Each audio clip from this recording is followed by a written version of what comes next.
Obbo Taayee Dandaa hidha cimaa waggaa torbaa fi jilamaan adaabam dhaddachaartaayanii manii murtii obbo Taayeen yakka meeshaa waraanaa seeraan al qabatee argamuu fi hidhaa fi birri 5,000 adaabuu murteesse. Deetaa ministeera nagaa duraanii fi miseensi cafee kuniin labsi bulchiinsaa fi to'annoo meeshaa waraanaa jalaatti himatamanii dhimmi isaanii mana murtii olaanaa federaalaa Ramadii Lidaatatti ilaalamaa turuun isaa ni yaadatama. Himanni kuniin obbo Taayeen meeshaa waraanaa heeyyam hin qabne kilaashii tokko, kaazina kilaashii 2 fi risaas kilaashii 60 mana isaatti argamee kan jedhu. Abbukaatoon obbo Taayeen obbo Abaraa Niguus ragaaleen ittisa dhagaamuu qaban 3 turan. Isaan bifsirri hin taaneen aduun dhagaamee ni darbu.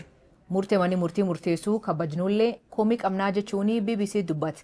Taayeen nama waggaa dheeraa fi manidhaa ture. Jalqaba Yuunivarsiitii Finfinnee aduu baratu akka lakkoofsa Itoophiyaa bara 1996 mormii barattoota hordofee hidhame. Gaafasii barattoonni Oromoo 300 ta'anii barumsirraa ari'aman. Achirra kaasee irra deebiin mana hidhaa ture. Kanaaf digriisa jalqaba xumuruu fi waggaa 16 itti fudhate. Ammallee deebi'ee waggaa 7 fi hidhaanii itti murtaa'e. Kanaaf obbo Taayeen eenyu? Taayeen kaaniif goota. Kaan ammoo dida jechuun isaan qeequ. Qeeqxoonni paartii isaa keessa jiran ammoo nam siyaasaan hin galiniif jedhuun. Haa ta'u malee miidiyaa hawaasaa irratti nam siyaasaa soda malee yaada isa barreessa ta'uun hordoftoota hedduu qaba. Waan amanuu ifaatti dubbata. Afoolaan erga dabarfata. Yeroo namoonni miidiyaa hawaasaa irratti itti duulanillee yaada isaa hin jijjiirre. Duulii himannaan komii arrabsoo fi doorsisni girrisaa na hin dhiphisuu jechuun dubbachaa ture. Taayeen nam falmisiisa garuu wanti addes godhuu tokkotu jira. Akka warri dhiyeenan beekaniiti Taayeen nam waan aman galmaan ga'uu fi boollayyuu seenu. Wanti namni hedduun dhimtaa irratti walii galan keessaa inni guddaan amalisaati. Kun waan itti fakkaatu waan itti amanee ifaatti dubbachuu isaa. Ogeessi seera idil addunyaa Enook Gabbisaa akkan jedhee Taayee ibsa. Oromoo fi waan hin ta'a jedhu waan itti amanuu onni isaarraa nam qabsaa'u. Namoota seera waliin baratan keessaa nageessa odda duubee Taayee yoo ibsuu akkan jedha. Amali isaa keessaa waan sodaatan hin beeku. Kunis siyaasa biyya keenya keessatti waan baratamee miti. Boodirraa aangoota dhufee qondala paartii bulchuu fi aangaa olaanaa mootummaa ta'uun tajaajila.